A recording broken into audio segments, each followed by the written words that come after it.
Okay, sikit.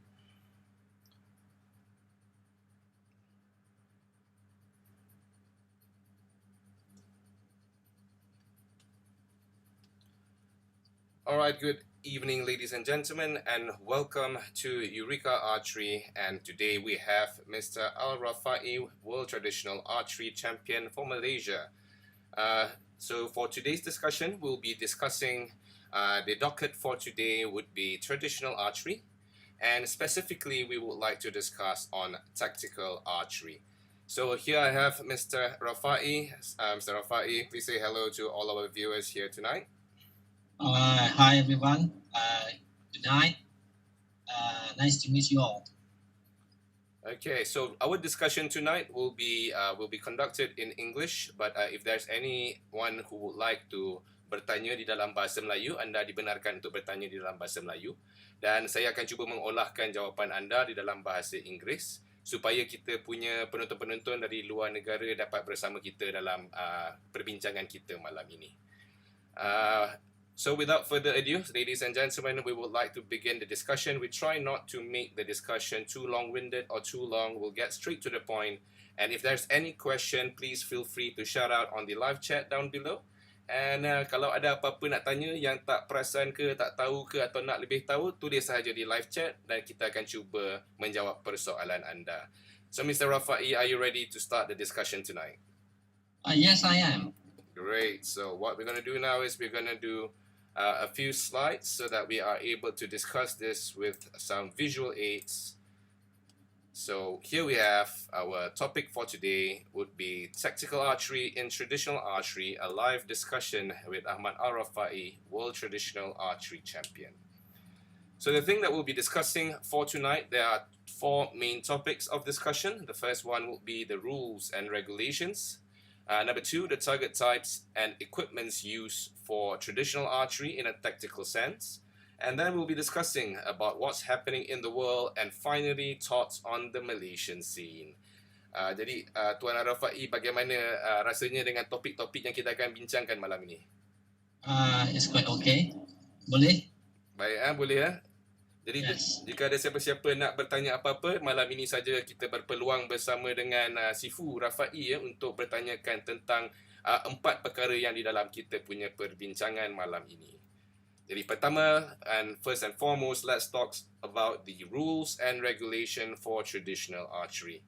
So perhaps I would like to bring the attention to the first page here would be the types of traditional bow that is allowed in certain traditional archery games. Perhaps maybe here, Mr. Al-Rafaie would like to give us some enlightenment on this matter. So in this traditional archery, the archer must use the traditional equipment. There's no modern equipment allowed in the traditional archery. So even the outfit must be in traditional. So in this type of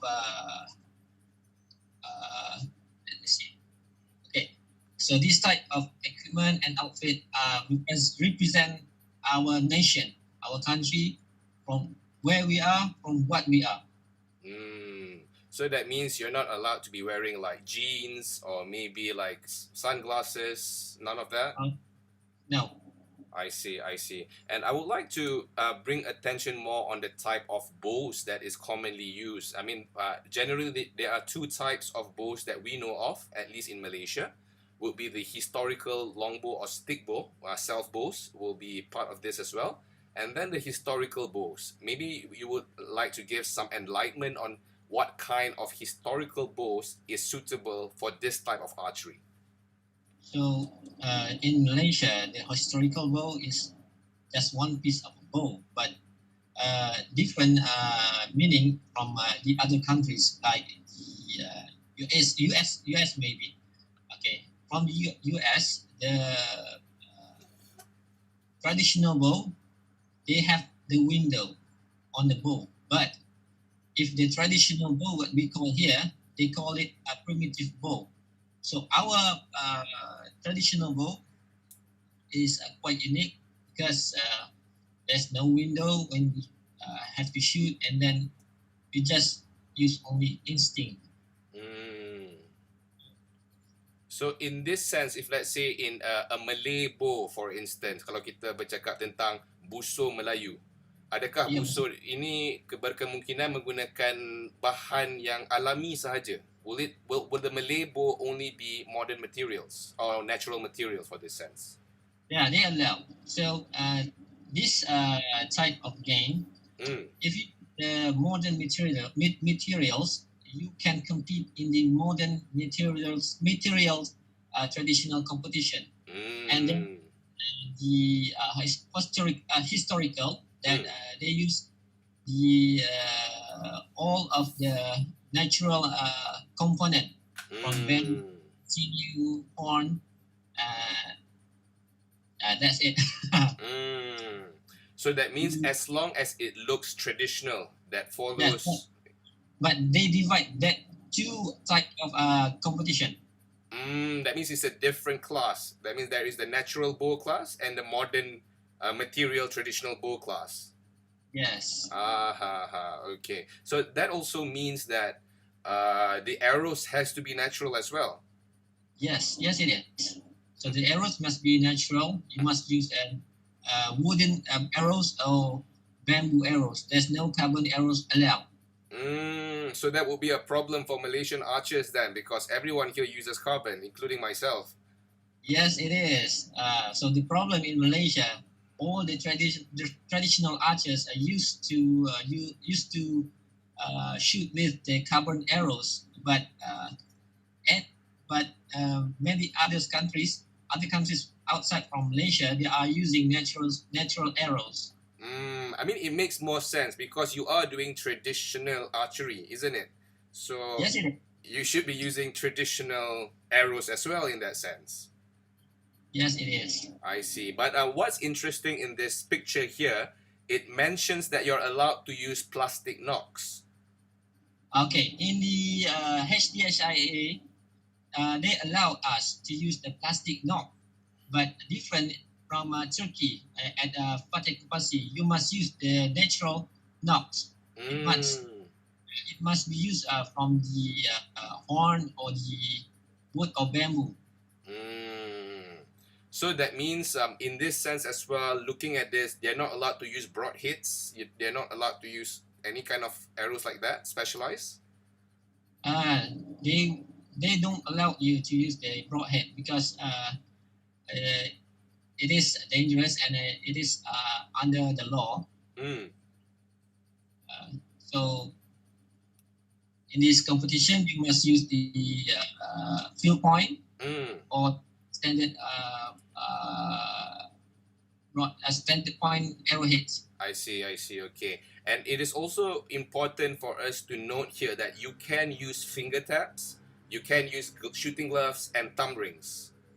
Yes, it is. But in this sense, wouldn't it be difficult because there's a lot of bows in our market in Malaysia? Is very, very light because from what I understand, the game modes, it goes as short as 7 meters all the way to 145 meters. And you're not allowed to change bows, can you? Yes, it is. So the game is quite different from the Malaysia because from the game in the international, from the 7 meters to 100 plus meter, so you must choose the perfect bow. You cannot choose the light bow to shoot the longest distance because the obstacles is very tough. If you use bow, when you shoot the very hard obstacles, you must look the arrows. So when you look the arrows, the arrow won't go through the target because there's an obstacle like a branch or anything else. I see. So in this sense, you want to straight. So you need to have a flat trajectory of the arrow. Yes, it is. I see. So what is the best, I would say, arrow speed to achieve that flat trajectory, or rather, what is the best poundage for that? For the best poundage in this, from 45 pound to 60 pound. And that's minimum. Now that's the best choice because if lower than 45 is quite hard. If you use more than 60, it's also hard to shoot in the short distance. So the sweet spot is 45 to 60 pounds using traditional historical bows. Yeah, so the speed is in between from 180 to 200 and 220 FPS. So that means the arrow has to be quite light, isn't it? Yes, it is. Okay, so we'll go into the next bit, which is although in Malaysia crossbows and crossbows mainly is actually not allowed. It's illegal for you to own a crossbow, to buy or sell a crossbow. But Yes. sorry? Yes, it is. Yeah. So for the international game like HDHIAA, they do have a crossbow category, but not the modern crossbows that we see here. It's more of a traditional crossbow. And for example, the repeating crossbow you see in the picture right here. So this is what qualifies as a traditional crossbow. So you're not allowed to use compound crossbows and everything else.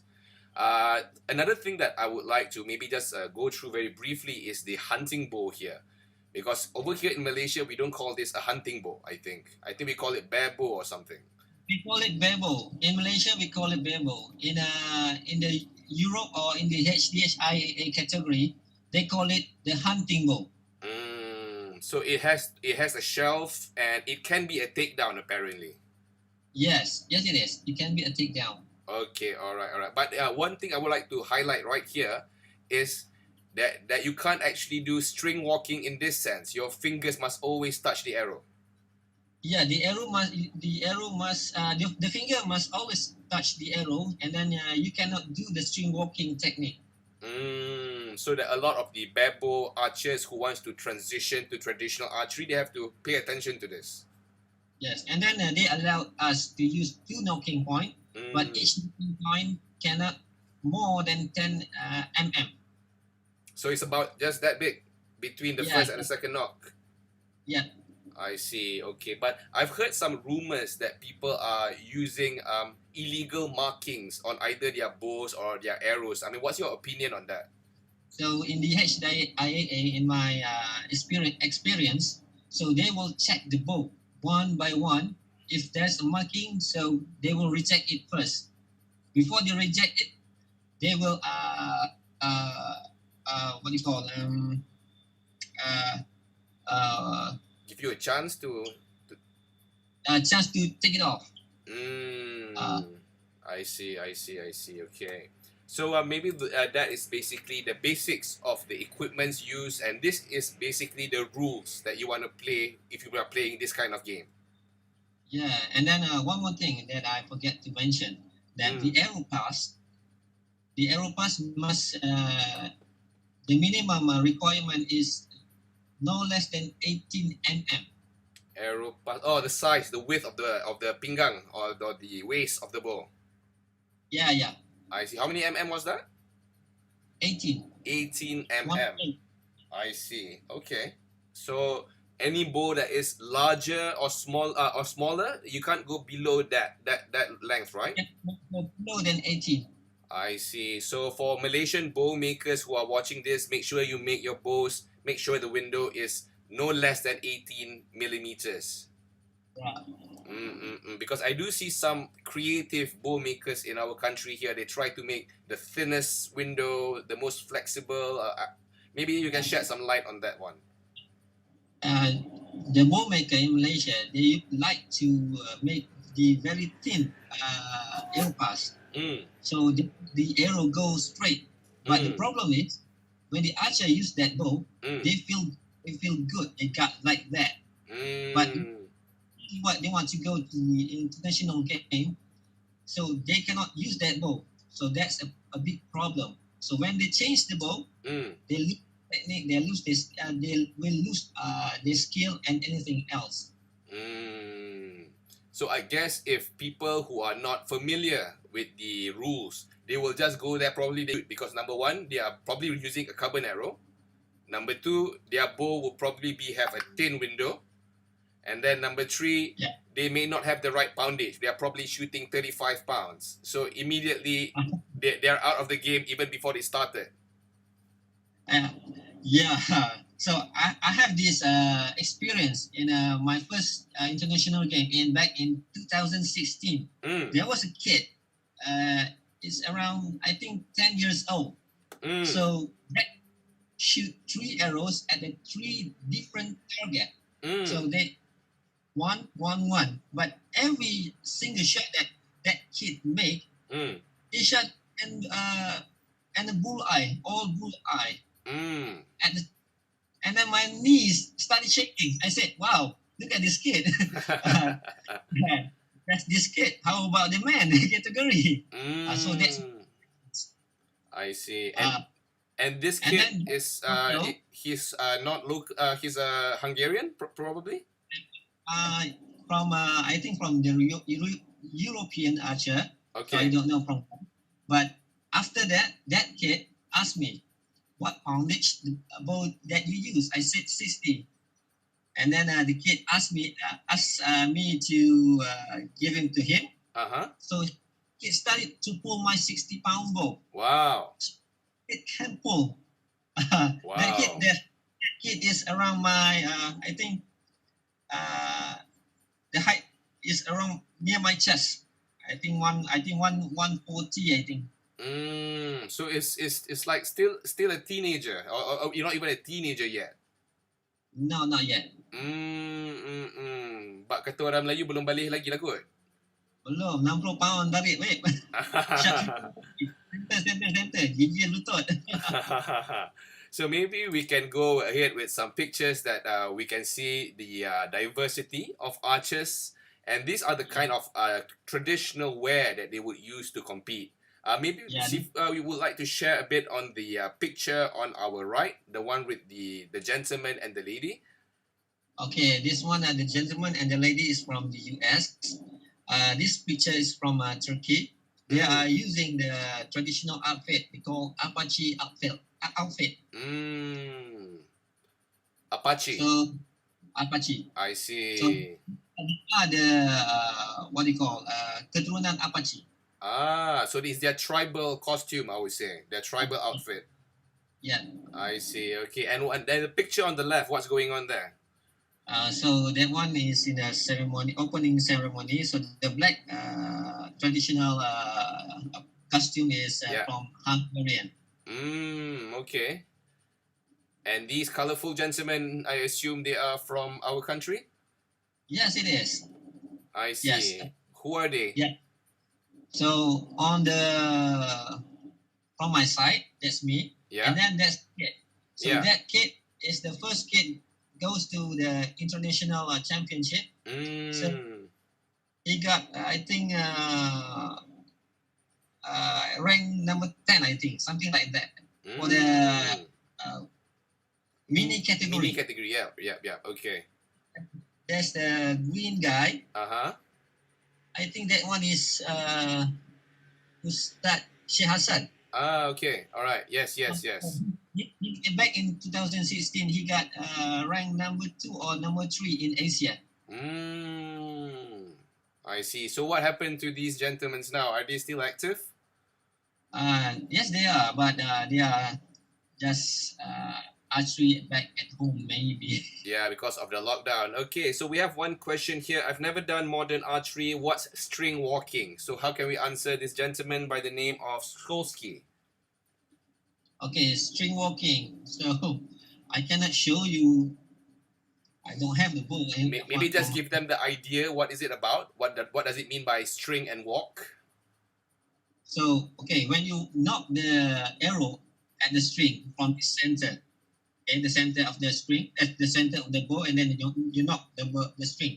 You knock the arrow at the string, and then they call it string walking when you there's a two type of string walking. One, you just knock there, and then you use your finger up and down. Type number 2 is you take the arrow, do the string walking with your finger. It's like that. The arrow, there's the arrow, and then this one like this. This one is string walking, and then the other one is the modern technique. It's like this. This is the arrow, and then you can do the string walking like that. So the second one is the one that's not allowed in HDH. Yes. I see. Okay. So just to maybe put some more colors into the imagery, this was my picture back in Bhutan. If you notice that behind me, these are Bhutanese archers. They look very, very comfortable. I think they have the most comfortable traditional clothing in the world, I would say. Yes, it is. All right. And on the right here, we have Mr. Jasminder Singh, a friend of mine. And we also have a Korean archer and an archer from UK. Yeah. So this shows the diversity of traditional archery. It's not just one particular culture. It's basically all the culture in the world because we all use the bow and arrow. Yeah. And must represent ourselves where we are, from where. Yes, don't forget your identity. Yeah. Okay. Next, I would like to bring attention to this picture. Over on the left-hand side, we have a Hungarian archer. And on the right side, we have a Bhutanese archer. They are both using natural bows. What are your comments on this one? Okay. From the Bhutanese, that first time I met them, I was shocked when they can pull 200 pounds with bare finger. Bare fingers. Bare fingers. Yeah. And then the bow they made themselves. So they know how to construct their own equipments. Yes, it is. Yeah, because I asked the Bhutanese guy, yeah, how long does it take to pull 200 pounds? So the Bhutanese guy told me that it takes only 4 months. 4 months. 4 months from the light bow to Uh-huh. the heavy. Take only 4 months. So Okay. I asked him how. So they said to me that there is no rest. Keep pulling the higher poundage every day, and then keep increasing the poundage every day. So that means you need to have a lot of bows then. Yeah. But I suppose because I noticed that the Bhutanese archers, they shoot in very big communities. So probably the younger archer can start borrowing bows just to train on that day or that week, and then he can find another elder to probably do that. Maybe.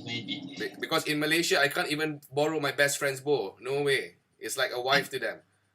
In Malaysia, something like that. Yes. In Malaysia, you cannot borrow the bow from our friend or any guy because it is like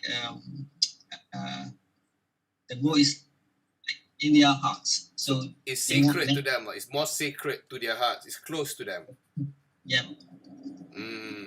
But could it be possibly is that if the bow breaks, they can't replace it? Like the Bhutanese archers, if the bow breaks, they can make another one because they know how to. Yeah, that's one big problem. So the archers, when they break their bow, they also break their mantles. So dalam bahasa Melayu dia panggil koyak lah. Yes. Okay, alright. The bow is broken. They simply just the bamboo tree and then make another join one. it together. Yeah. So I would say in a game they are really not worried because they are equipped to do whatever they need to do because I'm sure they even make their own arrows. Yes, it is. They make their own arrows. So that is quite very saddening to hear. Like in Malaysia, we all always go to Shopee. You know, we'll just go to Shopee, we'll just buy it, and then we'll shoot it. We don't even know much. But in Bhutan, I would say they make their own, they grow their own arrows, I would say. Okay, if you want to compete in the international game, you cannot just buy the arrow in Shopee or at the shop. You must do it yourself, or you must get the best arrow maker, and then they must after that the arrow maker must know what spec do you want to use, not just poundage, but technique that you want to use. So that means it involves the archer's draw length, the height, the window of the bow. Yeah. I see. What other things? Because I do remember you were sharing about facial structure, body weight. Yeah. Yes. That's all must fit together by measurement from the face, the technique you want to use, either the thumb or 3 fingers, and then your body weight, and after you get all of that information, and then you must make the arrow. So Either make by okay. yourself or Uh-huh. you go to the shop. So my technique is quite unique and different. That example, I'm using 60-pound bow. So 60-pound bow, I'm using the 300 spine arrows in carbon Okay. arrows. But with natural arrows, I only use 600 spine natural arrow. So it's opposite. Because why it is opposite? Because I want the arrow go where that I want, not where the arrow go. So I want yeah. it must hit spot. Sebab dekat Malaysia ni diorang kata kalau arrow natural ada kepala sendiri. Jadi kita kena follow arrow tu. Bukan macam tu ah? They cannot do like that. The arrow must follow with our saya kata nak kena follow kita punya teknik. Kalau I see. And in regards to technique, we won't be discussing that tonight because that would be too long of a discussion. I would like to just bring attention to the screen now, where we have here a young boy using a Korean bow and a more elderly Korean lady using a Korean bow as well. So just to give you some background information, on the left here is Takif. I'm sure you remember him. And on yeah, okay, we'll talk more about Takif a little bit later. What I would like to bring attention to here is, guess whose bow is heavier? What is it? Guess whose Korean bow is heavier? Is heavier? Yeah, is Takif's bow heavier or the lady's bow heavier, poundage? Heavier, okay, the heaviest bow. So I think the Takif the heaviest bow. Alright, would you like to know what is the poundage of both bows? I think by the look of the pulling and the strength of the bow, okay, Takif maybe is around 50. Okay. And the other one is around maybe 45. Okay, I'll give you the answer. Takif is using 50. You're right. And the lady is using 30. 30 pounds. 30 pounds. Oh, very light. Yeah, so it's just to showcase that archery is very diverse. I'm not trying to put down somebody or bring up somebody. No. I'm just saying, although you're a young boy or you're an elderly lady, you can join traditional archery as long as you wear right, use the right bow, use the right arrow. Yeah. That's it. I mean, there's no restrictions because there's a lot of hesitancy for people to start doing archery. They feel like this is not who they are, or rather they don't feel comfortable in the attire. They don't feel comfortable shooting a bow that looks like this. I mean, there's a lot of negativity. So perhaps this will give some light that, archery is inclusive, that everybody can enjoy archery. Yes. So for those of you still watching, I would like to play this video and I would like to perhaps ask you, what do you think is happening here? And if you have some ideas, you may share it down in the comments below. Do you remember this incident, Sifu? Yes, sir. Yes, I know. I remember.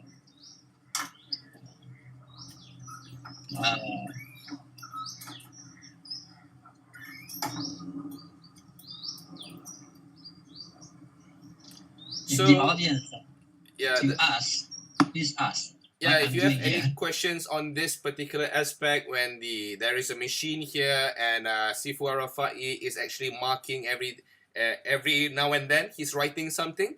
So you have an idea what he is doing here. That means you are a very known archer, I would say. You know what you are looking into. But for those of you who do not know, feel free to guess and put it in the comments below, and we'll see where we're at. Is that all right with you, Sifu? Yes, okay. Okay, perfect. So those are basically the discussion on the equipments and the rules that is allowed to be used. So just a hint, for those of you who may not know, over here is a box of bamboo shafts. We ordered between 300 to 500 shafts. So that is your clue. There is a whole bunch of shafts there.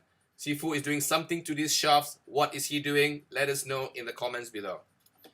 So next we will be talking about target types and the equipments used. We've talked about the bow and arrow. We've talked about the attire. Now what makes the tactical archery comes into play? Because in Malaysia we know traditional archery and most of us only know one type, which is shooting at a fixed target at a fixed distance. or rather static target shooting, 2D shooting maybe. Yeah. So maybe I would like to share this first picture. This is one of the checkpoints, and if you see here, there's actually a soldier target, and there's a piece of paper here. Maybe Sifu, would you like to share your thoughts on this? Okay. So the archer must shoot. Example. There's a two type of shooting. Yeah. First, 3 arrows, and another one just a single arrow. So with 3 arrows, in this picture, you must shoot 3 arrows in one target. So there's if you see the bigger target here is 2D here. Yeah. So the yellow one is 10 point, and after that 8, and the Okay. whole bit is 5. If you hit this shield, the blue one, Yeah. that's 0 point.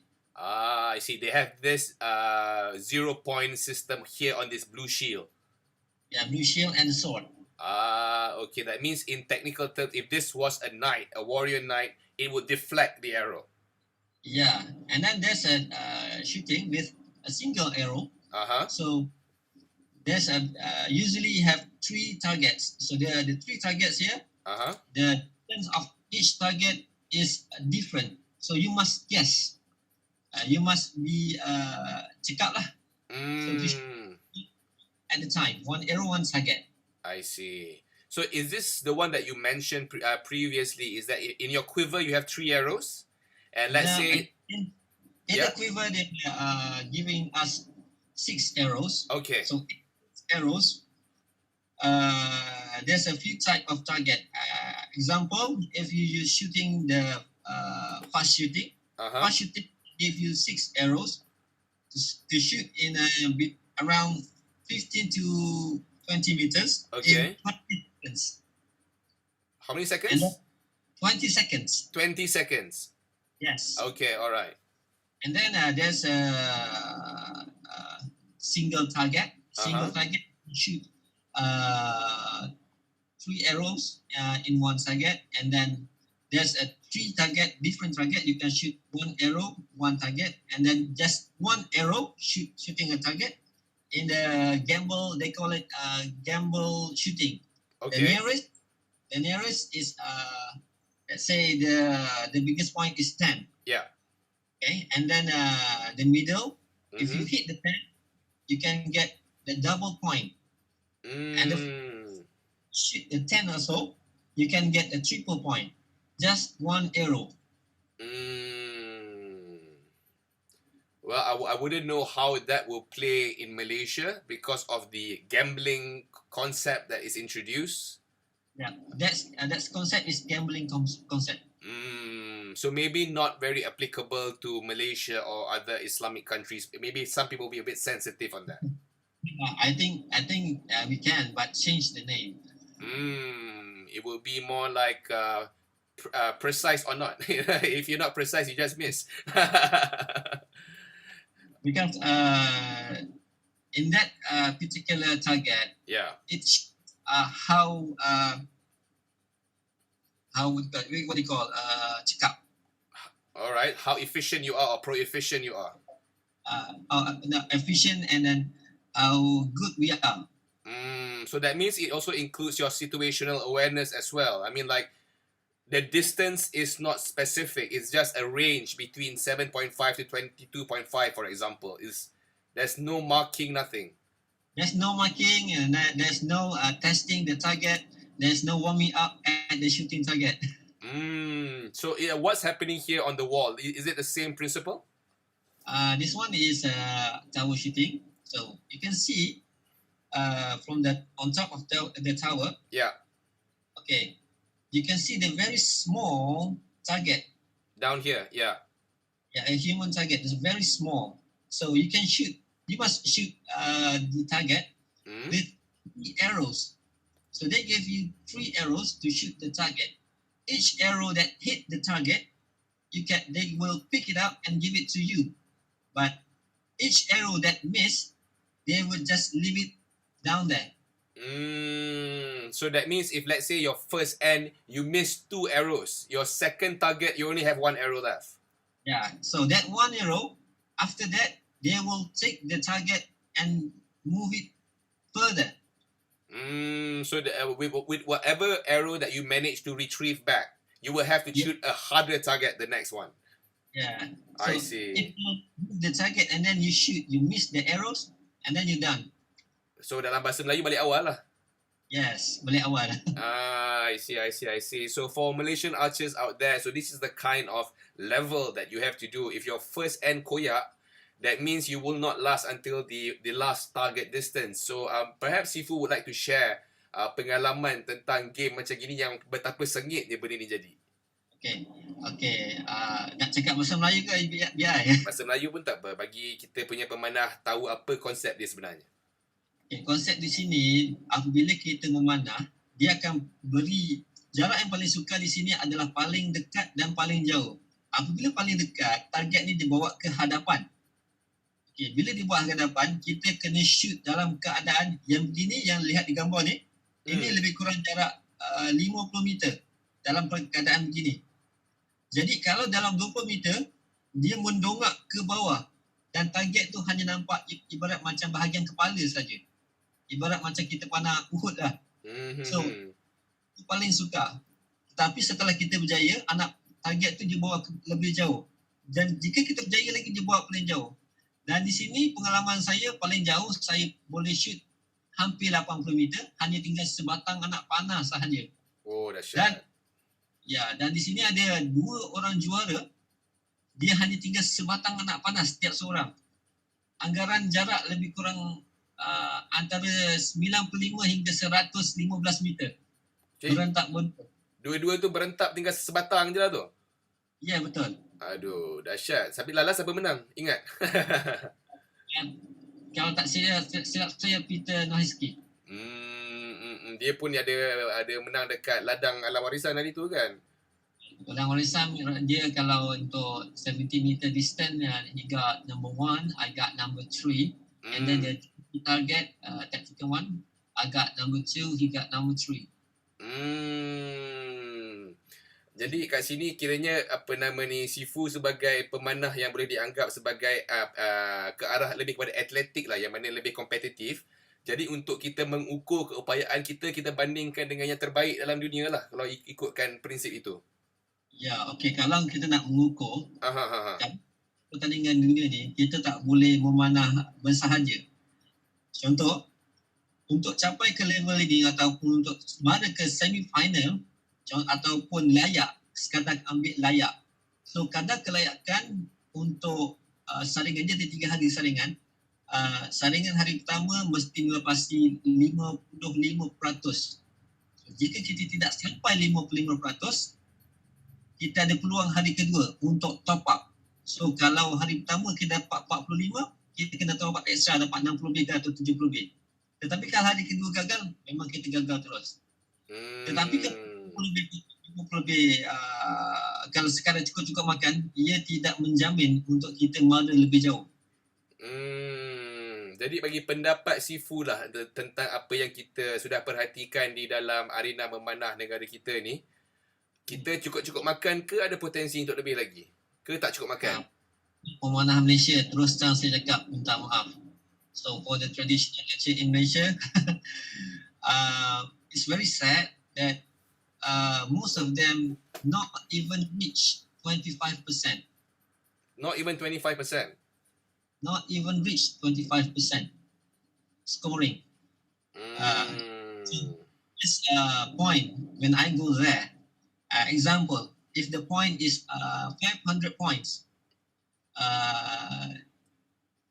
I got 432 points. And in 432 points back in 2016, I got 11th place.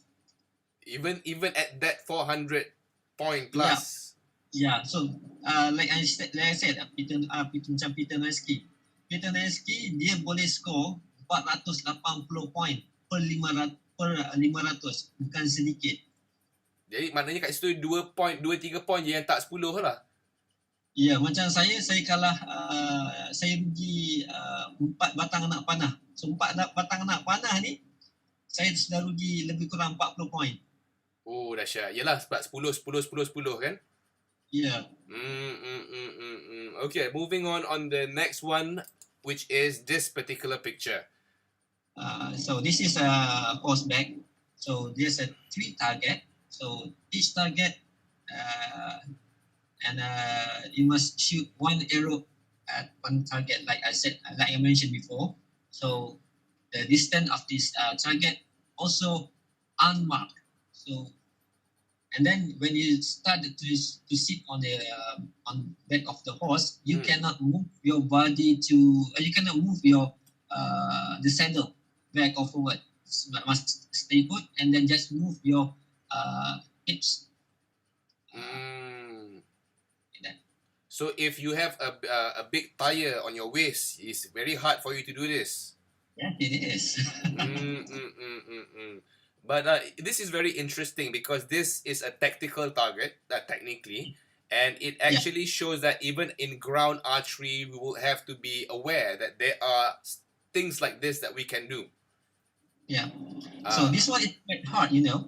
Mm, Even is it just stay put like that? The yeah, target, I think the closest is 7 meters with 60-pound bow. yeah. It's not easy, but it's easier for the lighter bow. But the problem if you use the light bow, when you got the longest distance shoot or the have the obstacle, Mm. it's also hard to shoot.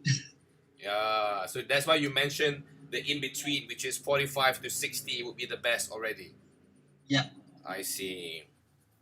Okay. Uh, the next one would be a historical target. I think in Malaysia this is very popular, which yeah, is the puta target. yeah, puta target. So okay, this one is quite different from the Turkish like a one in Fatih Kapasi. So in Fatih Kapasi, you just shoot the arrow at the 70-meter distance. If the arrow hit the target, you got 1 point. But different in the Hungarian tactical archery, when you see the on top of the bullseye, Yeah, okay, yeah. so you got 10 point, Yes, here.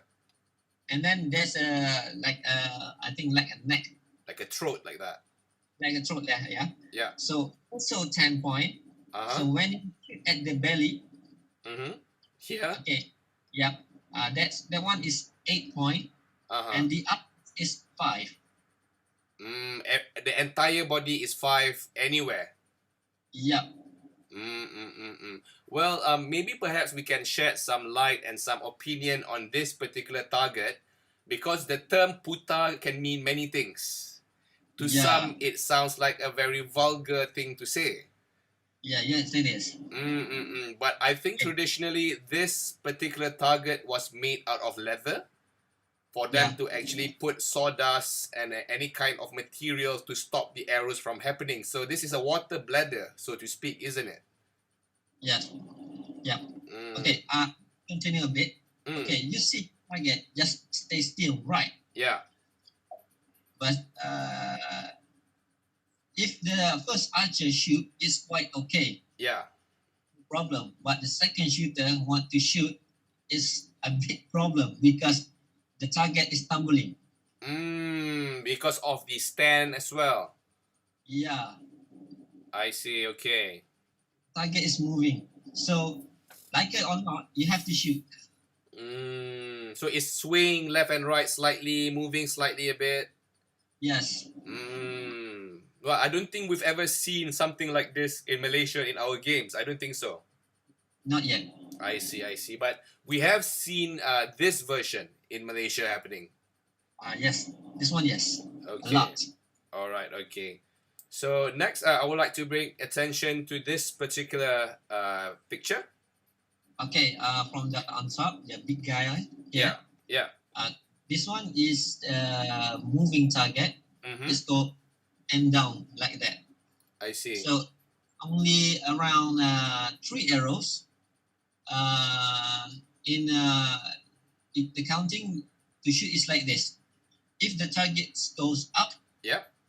down, up and down Yeah. in times, Yeah. in 10 times. After 10 times, if Uh-huh. you don't any arrows, you're off. Ah, that's quite tricky, isn't it?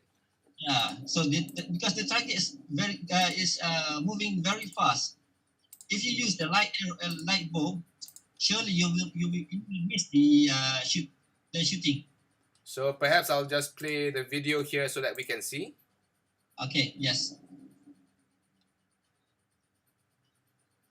So it just pops up and down like that, and you have to make sure all 3 arrows hit the target. Yeah.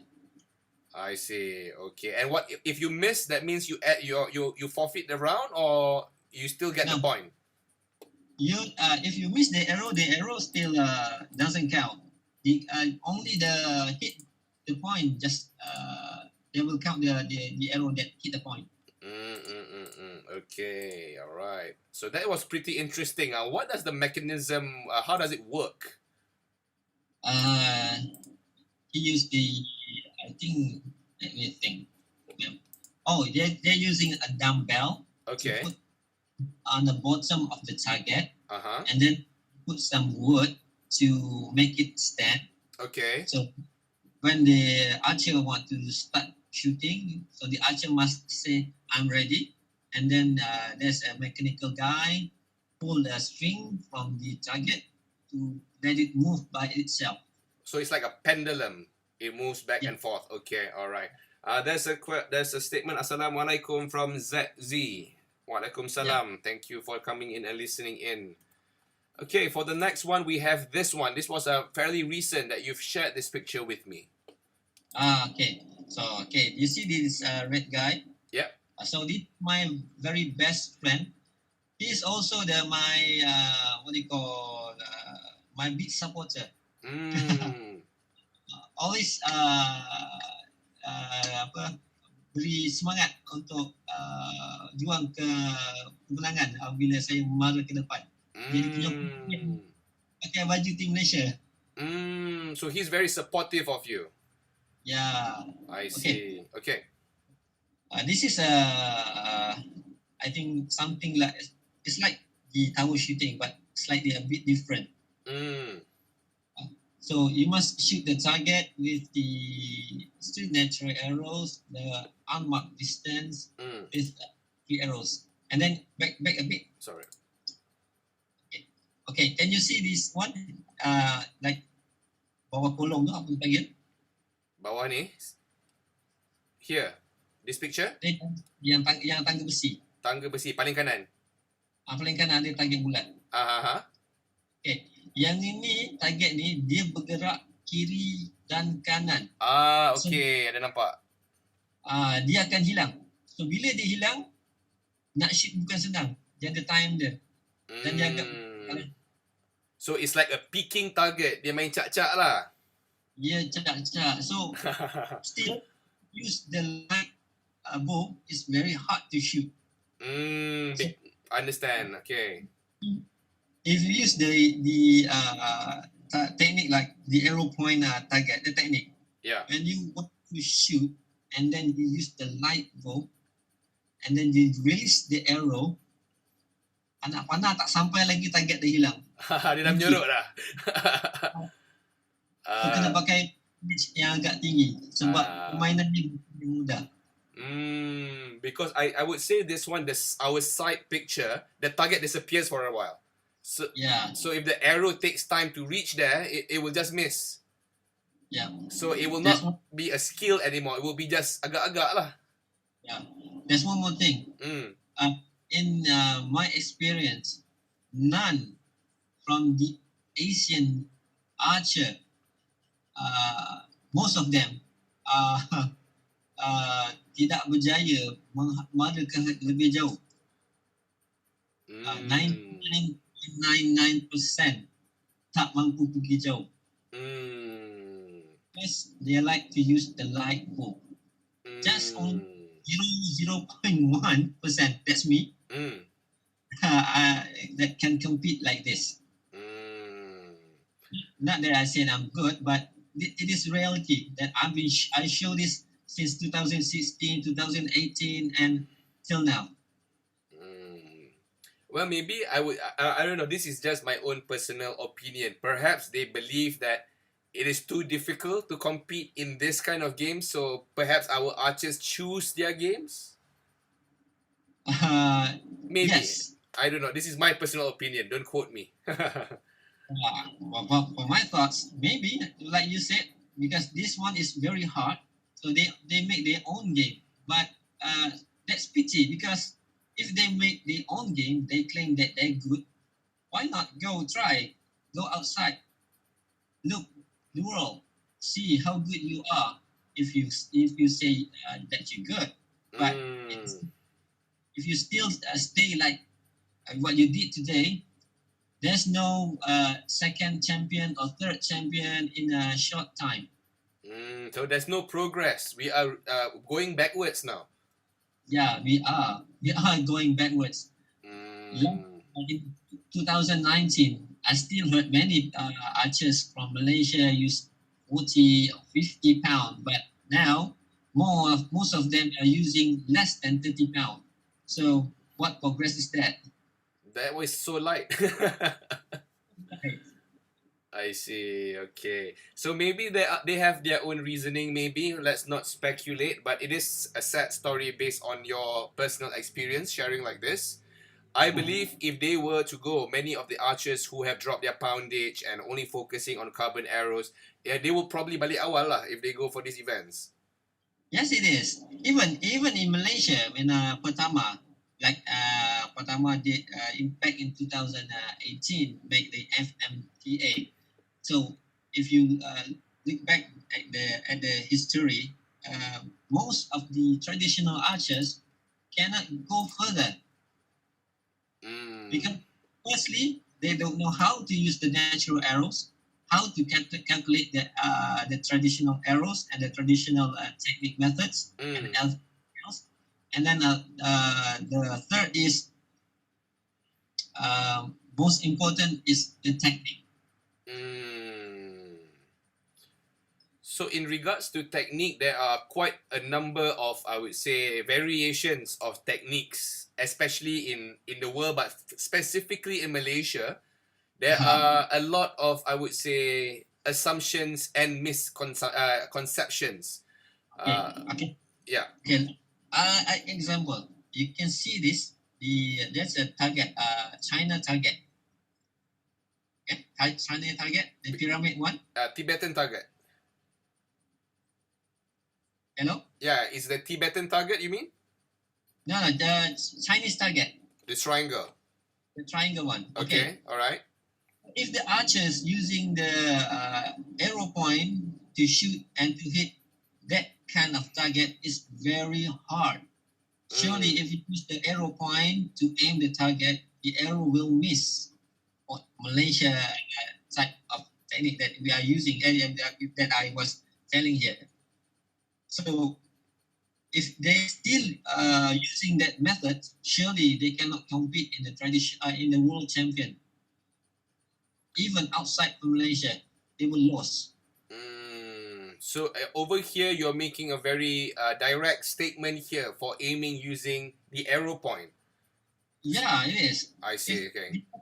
Kalau pemanah masih lagi still menggunakan arrow point, penjuru sana, penjuru sini untuk masukkan ke sasaran, rugi. Pasal anak panah yang dibekalkan 3 dan 1.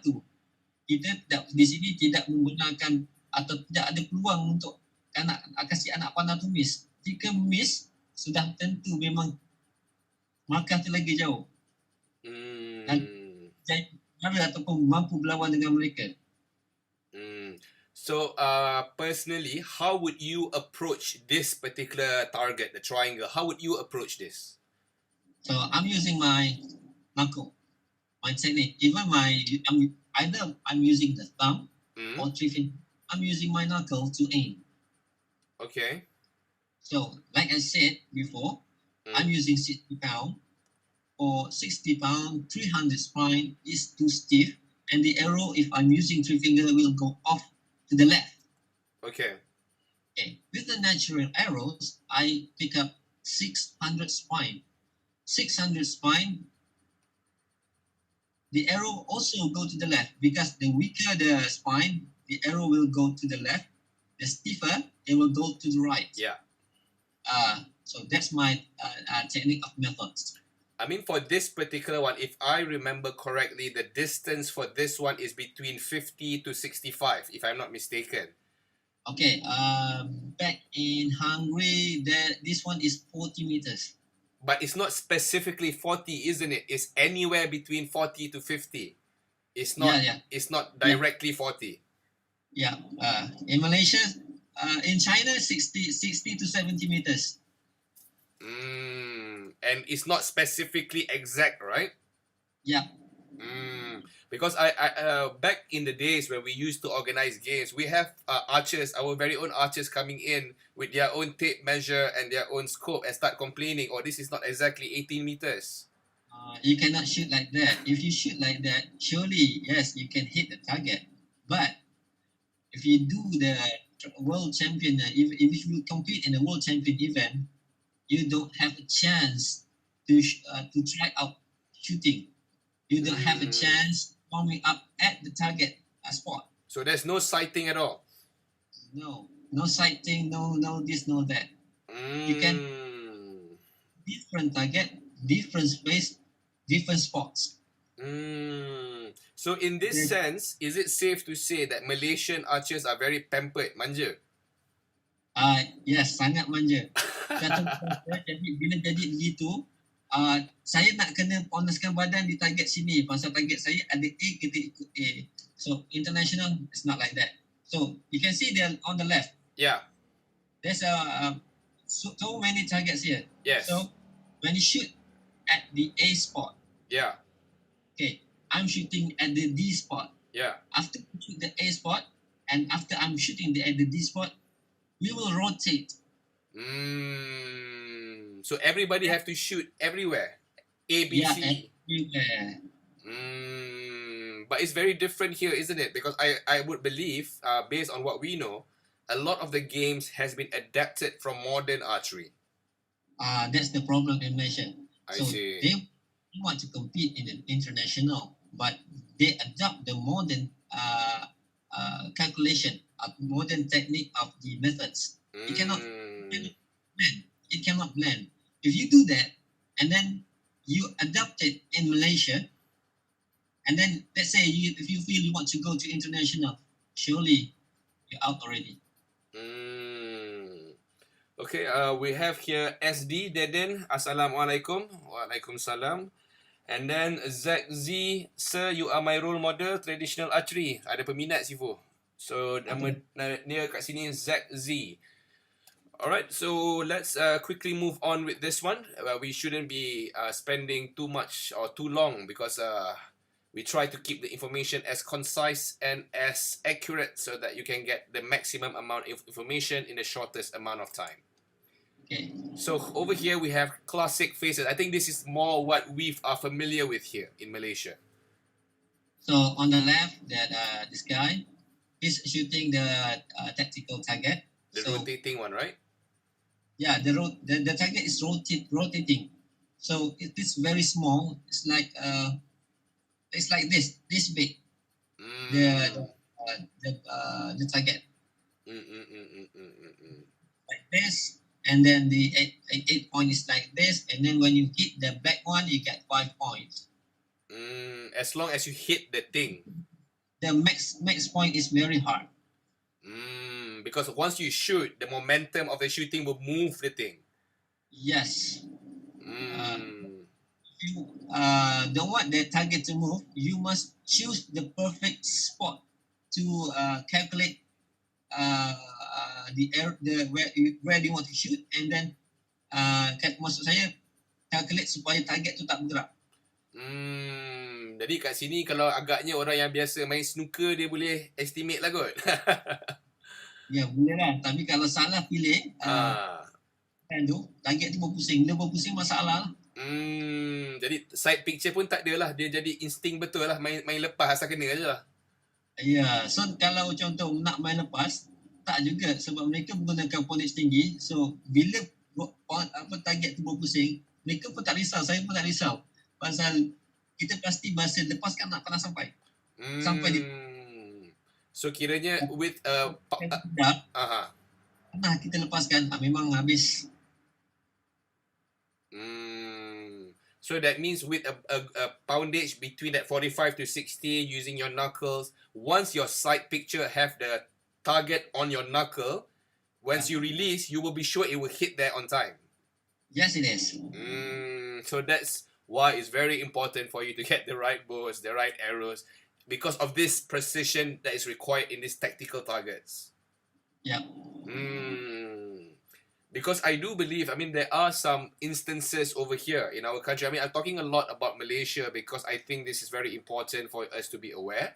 Once I share with people, like for example, I'm using 60 pounds, you are using 60 to 70 pounds, they all are starting to like feel very defensive about it for some reason. Maybe you can share some light on that. Kalau mereka rasa begitu, terpulanglah. Sebab kita nak memanah, kita mesti ada matlamat, and then kita mesti ada wawasan. Kita nak pergi lebih baik, lebih jauh. Matlamat saya, my vision, the next vision, I want to compete in World Nomad Game. So that World Nomad Game is the best ever because it is like the Olympics. World Nomad Games, huh? Yeah. I see. We'll try to see whether we have anything that we can share here for World Nomad Games really quickly. So initially, we actually wanted to do the slides and then a bit of a video reaction, but I think in the interest of saving time, we will just put the video in between our slides so that we can finish this and wrap it up with much cleaner results, I would say. So maybe I can just quickly share this one. Our life is like the flight of an arrow. Okay, this is the World Nomad Game. All the traditional game is in there. Throughout centuries and across continents, we have carried our culture, traditions. So these are like people on the horse. They would do archery. They would do some wrestling, I think. Yeah, wrestling. So these are all traditional games. Yeah. Feel the legacy of our ancestors. So we get like the Olympics. So it's like the Olympics for traditional games. Yes. This is back in 2016. I think they will be very interesting because like for us Malaysians, we have the gasing, we have the wow bulan and such that we can actually really put focus on. Maybe archery, traditional archery can become a vehicle that we can bring all of our traditional cultures and practices to the world stage. Yeah. But in order for that to happen, our archery has to be good lah. We can't be a very bad archer to represent and bring all our other cultures. As I remember, back in I think 2016 or 2018. Yeah. There's an archer from Singapore. He got number 3, third place. She shoot at 200 meters. 400? I think 200 meters. This is flight shooting, is it? No, target shooting, not a flight shooting. 200 meters for target shooting. 200 meters is very far. Surely cannot hit the 200-meter distance. So this is a lady from Singapore you mentioned? Yes. That's very, very interesting. Perhaps we can go for this one really quickly. This one is 3D target. Okay, the furthest is, I think it's around either 30 or 35 meters. And then you can see the bird here. You can see how accurate the archer are. So it seems here it's like 10, 10, and 8. It looks like. 8. There's no 5. Maybe we can look a bit clearer on this one. Okay, this one is from either 18 to 25 meters with a natural arrow. You can see how grouping the arrows. Yeah. How accurate they are. And then the calculation of the making of the arrows. So I asked them, did they buy the arrows? No, they said they make themselves. So they know exactly what they need in this sense. Yes. So it's no longer going to Lazada, okay, SP 400, mata point, sekian-sekian. No such thing. Cannot. Tak boleh. So Tak maybe dapat. maybe just to quickly share with everyone, this is the basic rule book. So in the rule book that is supplied by IAA, they actually have all the details that you need to know on their scoring size, target size, distance, everything is there. Yeah, yes it is. So if you're not certain, maybe you can look into the website and have a look for yourself. That way you will see the different kind of disciplines in traditional archery. It's not just 18 meters with a FITA target 40 cm. There's more than that. A lot more. Yeah. Okay, so what's happening in the world? So maybe we will get into the segment on what's happening in the world really quickly. Is that all right with you? Yes it is. Okay, so we will start with something very interesting, something quite close to us, I would say. Let me just get the content up and running. 礼行拜石见阵，不普遍阵。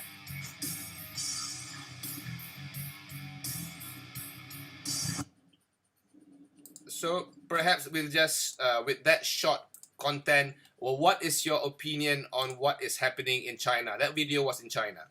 They are making a movement tactical shooting. So not the tactical on the war system now, but tactical like art tactical movement. So they are usually make this movement to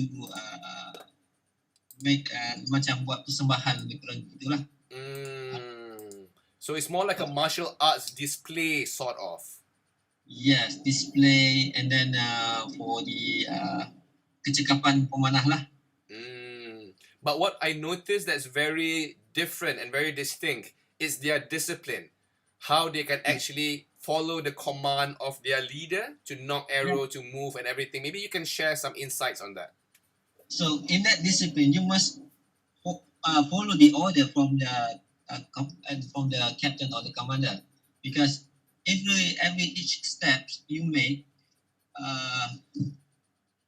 dia akan menjadi yang lebih baik. Tapi kalau kita tak ikut, di situ akan berlaku masalah, contoh kesidraan ataupun anak panah tersasar dia tidak sepatutnya.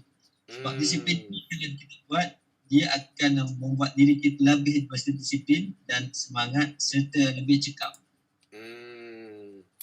Jadi kalau kat Malaysia kita mulakan latihan seperti ini, ianya lebih kepada membentuk sasiah pemanah dalam kumpulan lah. Okey, yang betulnya kalau ikut yang betulnya, di Malaysia pernah buat dahulu. Baik. Tapi sayang pemanah-pemanah sudah mula kejar, dia masukkan moden punya sistem di dalam tradisional. Jadi benda tu mula hilang. Apabila hilang, mereka dah tidak praktikan lagi. Apabila tidak praktikan lagi, dan bila kita bangkitkan semula, mereka kata janggal. Kat situ ada perbalahan, dia kata kita contoh nak ada ala-ala macam nak berperang ke apa. Tapi benda ni benda lama. Cuma orang kita lupa. Macam Mahathir dah cuma Mahathir berkata orang Melayu mudah lupa. Okay, kalau from that angle, on the flip side, on a different side of the world, this is what is happening. Maybe we can take a look together. Okay, I think this one is from Cossack. So the Cossacks are people from Poland, from Russia. They are very another nomadic tribe, I would say. Yeah. So in the international, they are start to shooting like this method, and then there's a game like this in overseas. So out there is quite popular, but in Malaysia is slightly ketinggalan zaman. In what way? Hanya beberapa pemanah dia. Contoh paling dekat yang sudah maju menggunakan teknik ini memanah dalam kata taktikal bergerak, Indonesia kerap membuat pertandingan begini. Tapi kalau kat Malaysia takutnya jadi orang boleh salah faham lah pula tak? Suka tak suka di sinilah kita kena perkembangkan dan memperjelaskan. Baik, Ah, baik. So, Kalau kita tak kembangkan, kita tak jelaskan, akan masalah lah sebab mindset yang Malaysia ni terlalu kuno, macam kata dalam kaca, nampak tapi buat tak tahu. so jadi ini daripada negara matahari terbit dari Jepun. Mereka mengenakan armor yang penuh dengan senjata yang lengkap dan juga dengan pergerakan yang mengikut arahan menggunakan gendang. Ya, betul. Jadi kat sini bila mereka buat ni, ianya seolah-olah macam apa diperbincangkan tadi ialah sebuah persembahan. Ya, Tetapi memang persembahan. teknik dan taktiknya adalah teknik dan taktik yang dipakai beratus tahun.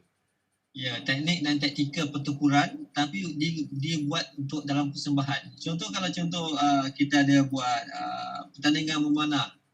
Sebelum pertandingan memanah dimulakan, contoh kalau habis PKP, better buat begini untuk pendedahan. Biar ramai orang melihat, lebih menarik apa berlaku sebenarnya. Jadi dalam masa sama, dia akan membentuk jati diri serta disiplin seseorang lah. Dan dia boleh membanggakan kita lah sebab ia mengangkat tradisi kita. Ya, bukan sekadar tradisi kita. Contoh, di Malaysia kita ni ada, kita berbagai bangsa. Semestinya kita boleh panggil macam kaum-kaum lain jika mereka tahu sejarah mereka, selitkan sekali. Lebih menarik. Jadi kat situ kita boleh nampak warna-warni lah memanah tradisional ni sebenarnya. Ya, warna-warni, tidaklah pakai pakaian Melayu sahaja. So for all Malaysians, if you're listening, if you're a Chinese, an Indian, a Kadazak Dusun, and Iban, feel free pick up the traditional archery and be an archer together as Malaysians. Because we have our champion here, Mr. Al-Rafaie, who is already sharing with us so many information tonight. And these are the kind of information that you can't get easily. Bagi mereka yang menonton ni, tahniah, anda betul-betul boleh dikatakan bernasib baik dan beruntung kerana kita boleh terus berdiskusi online tentang hal-hal ini. But before we go towards the finishing of the slide, this is more of a sensational topic that I would like to get your opinion on. Let me just share the window. And I'm sure a lot of people will hate me for playing this video.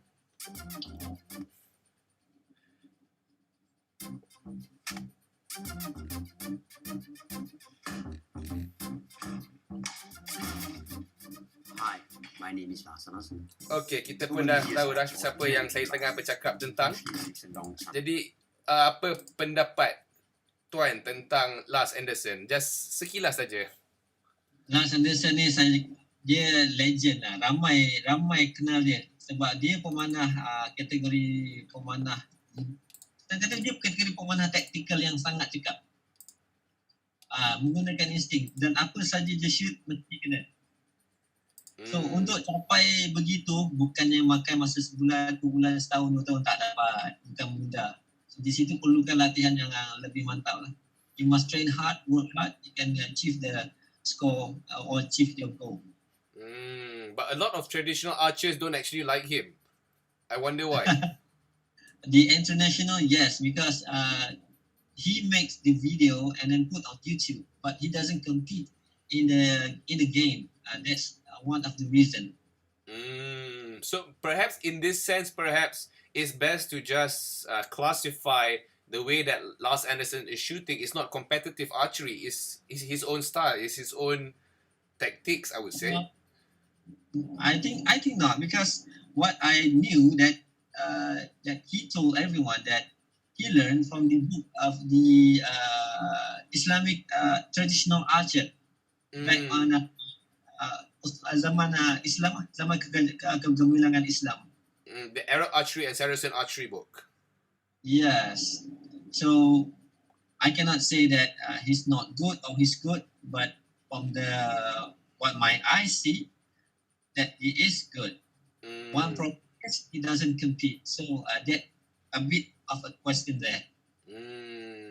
But I would say, regardless of what he has done, and maybe people don't actually like him, I would say he has actually introduced traditional archery to a bigger audience.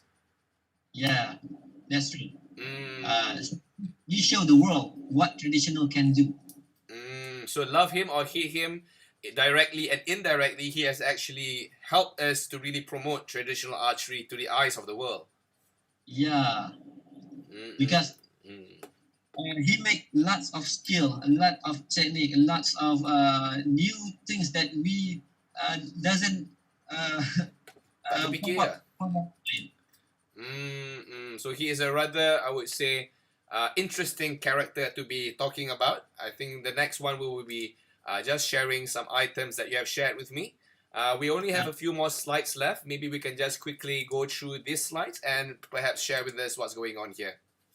Okay, so this a big picture is me. This one is back in 2018 opening gala in Hungary. So you can see the flag here. This Johor and Singapore. Mm-hmm. So that one is back in 2016, and then the other one I cannot see very clearly. The one bottom so- here is the Chinese target. Yeah, the Chinese target and the archer, the red outfit there. I think my colleagues Kamachi on. I think so too, because the next picture is here. Yes, it is. Okay. You see the kid on the yellow outfit here? Yes, yes. So this kid, the first kid, compete in the World Traditional Archery in a, I think, mini category. This is the boy that you were mentioning just now, early on. This boy, back in those days, the score of this kid, even the adult score back in Malaysia cannot beat that kid's score. And how old was he this time? Do you remember? I think it's around 8. 8 years old, and he's scoring more than our own archers. Yeah. That's a pity, actually. But this gives us a good indication for the future generation, perhaps. I mean, start them young, and they are exposed early on, and perhaps they can have their own vision towards the future. Yeah. So okay, this one is opening this at the Castle Julap. Okay. So over here we have the Pertubuhan Pemanah Tradisional Malaysia Pertama. The logo is here. Perhaps can share a bit on Pertama's involvement for this particular event. So if you notice here, you can see the HDSIAA logo here. So Pertama, one of the members of HDSIAA. Dia ni Pertama ni sudah ada lama dan dia mempunyai rakan rakan kongsi ataupun rakan pemanah atau jalinan rapat dengan persatuan pemanah dunia ni banyak. So jika anda masuk di dalam link HDSIAA, anda akan lihat link berbagai-bagai negara yang under HDSIAA. Contoh balik pada tahun 2018, penyertaan untuk masuk IAA ini kita nak masuk memerlukan lesen. Untuk lesen pertandingan memanah ni lah. Kemudian pendaftaran tu untuk tak silap saya 4 peserta. Masa tu kita ada masalah kewangan sikit. Oleh kerana Pertama ni menjadi salah satu ahli dia, pembayaran wang tunai bernilai hampir 3,000 dia beri percuma. Disebabkan salah satu kita semangat kita untuk ke sana sebab kita mencari dana dan apa semua, jadi mereka melihat kita bersemangat dan kasih percuma. Kalau ikut betul memang kena bayar. Bila kita duduk di bawah pertubuhan HDSIA inilah. Jadi mereka nampak kesungguhan masa tu. Sifu lah tak yang bawa semua jalan sana? Ya. So for Malaysians out there, it's not Pertama that gives them the money to go. There's no under table going on, nothing. All of the efforts was actually self-funded with their own money, with their own efforts, with their own sweat and blood, just to be there to compete for Malaysia. And they brought back, Sifu himself brought back a medal for Malaysia. Ya, dia betul. Disebabkan saya bawa pendaftaran di bawah Pertama dan Pertama bawah HDSIA, pembayaran pendaftaran automatically percuma. 2,000 lebih bukan sedikit nak bayar. Oi, 2000 lebih tu berapa bulan lepas tak time-time macam gini? Tahu banyak tahu. Okay, and just to end the session on what's in the world, this is some picture from Bhutan. This one is very unique, and then I'm shocked because Takif and Dia, I say Dia, right? Yeah, yes. So they both of them train to me every week. In I think 2 months, right? In 2 months. So they say they want to compete in the Bhutanese traditional IAA game. So I teach them.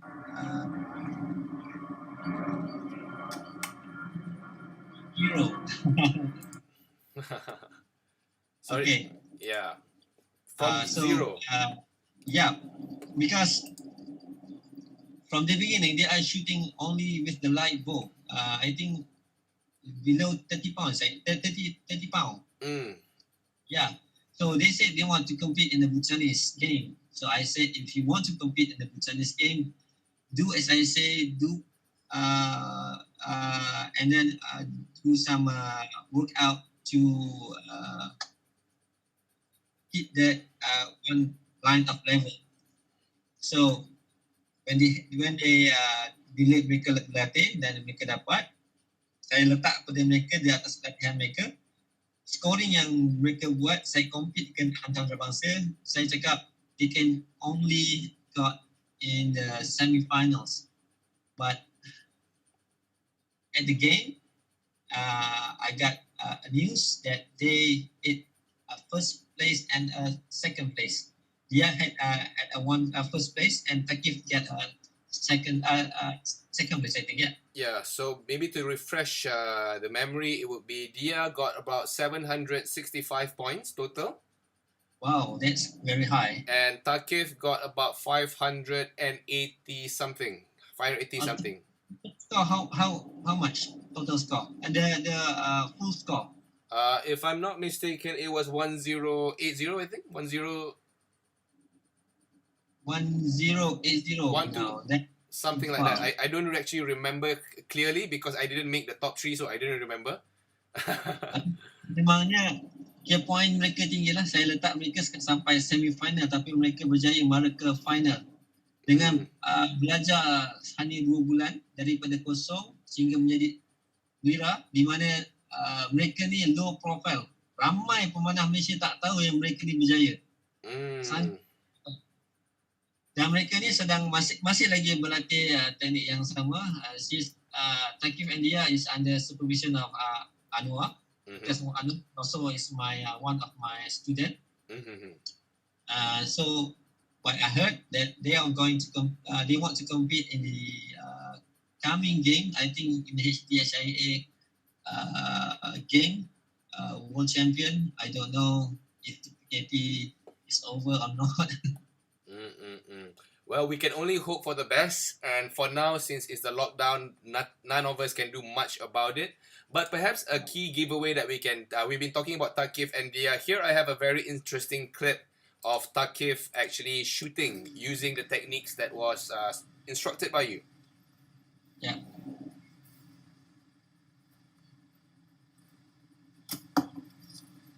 So that's a 10. 50 pound? This one is 40.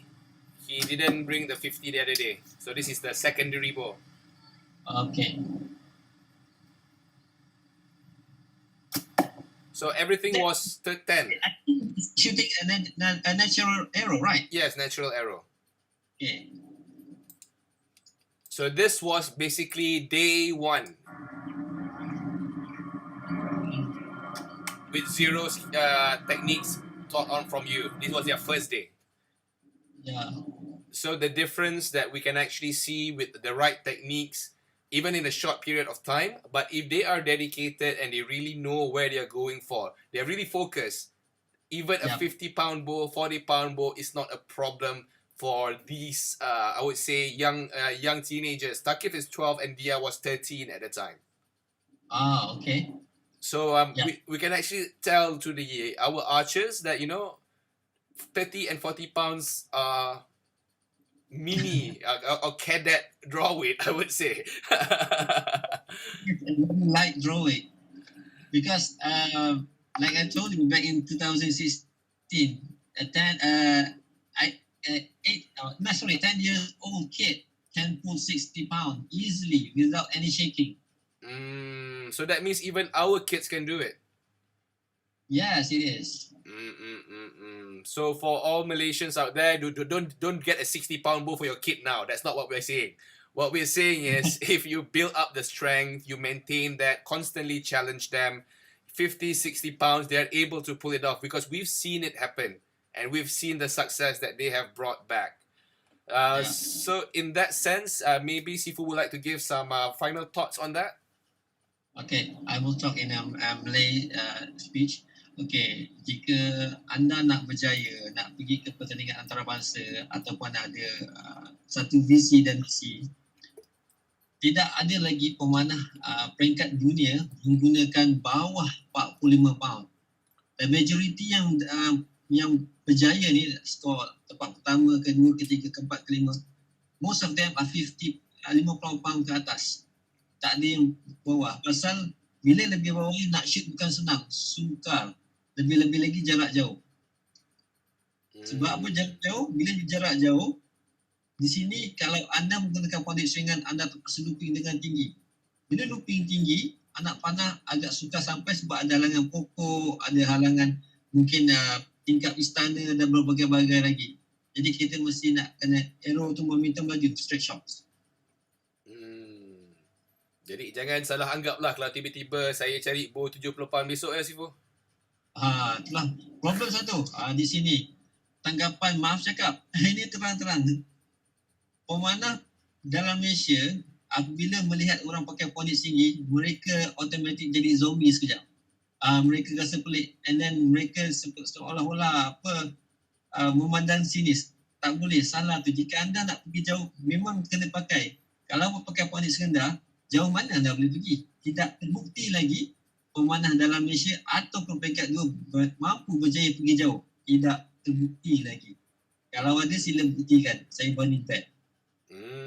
Menarik tu. Itu adalah satu challenge daripada Sifu. Kalau boleh untuk dapatkan semua jenis target ni pakai light poundage bow ya Sifu. Itu challenge dia ya? Yes.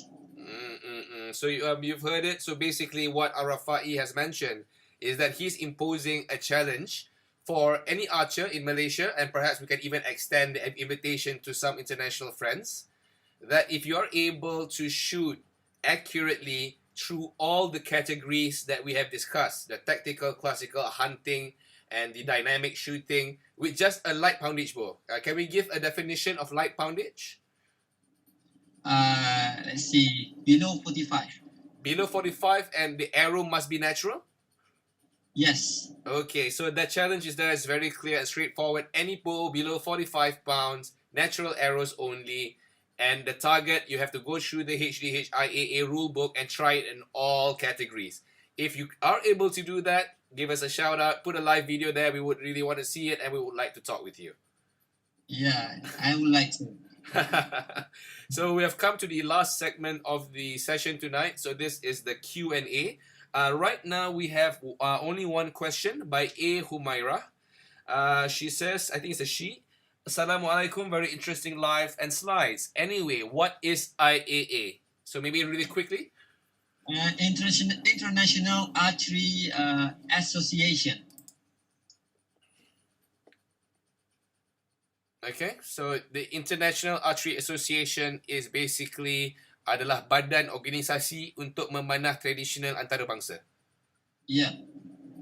So we hope that answers your question. So we will give about 3 to 5 minutes for any Q&A that may come in.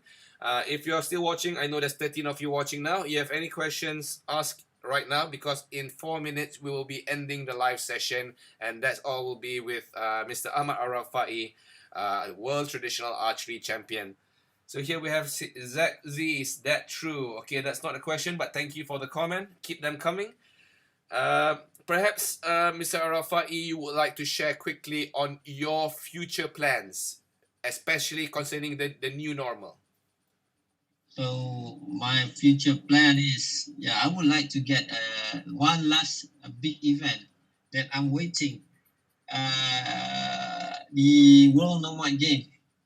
If if itu pun kalau aja lah. So not, I would like to enter the last time in a Euro Asia game. Euro Asia. So the Eurasia Games, that's where your vision would be. Yeah. And finally, before we end the live session, since there's not much question coming in, what is your opinion on live games or live streaming of archery games? So the live, for me, I would not enter the live streaming game. Okay. Because firstly, the archers, maybe they are permainan too gentle. Some of them, but most of them, what I seek is they are playing like ada main penipuan sedikit lah. So for me, it's better to do the actual live event, not on the online. But since it's the new normal, I mean, like it or not, we never know when we can go to the archery range. I mean, yeah. If you want to shoot with the new normal, like you have to shoot in online, surely you can do that with the live session, and then with the scoring point, counting the scoring point with macam menggunakan juri antarabangsa, bukan lokal. And then bila dibuat secara live, target ukuran size target pun accurate, and then by kiraan tu buat handphone tu dekat-dekat satu persatu. Itu boleh. Tapi kalau kita buat recording ni tak pernah banyak yang bantu, banyak yang main menipu.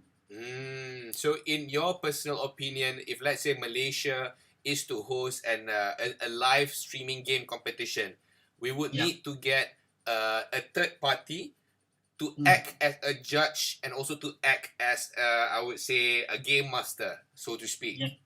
Yes. So that way it can be more transparent.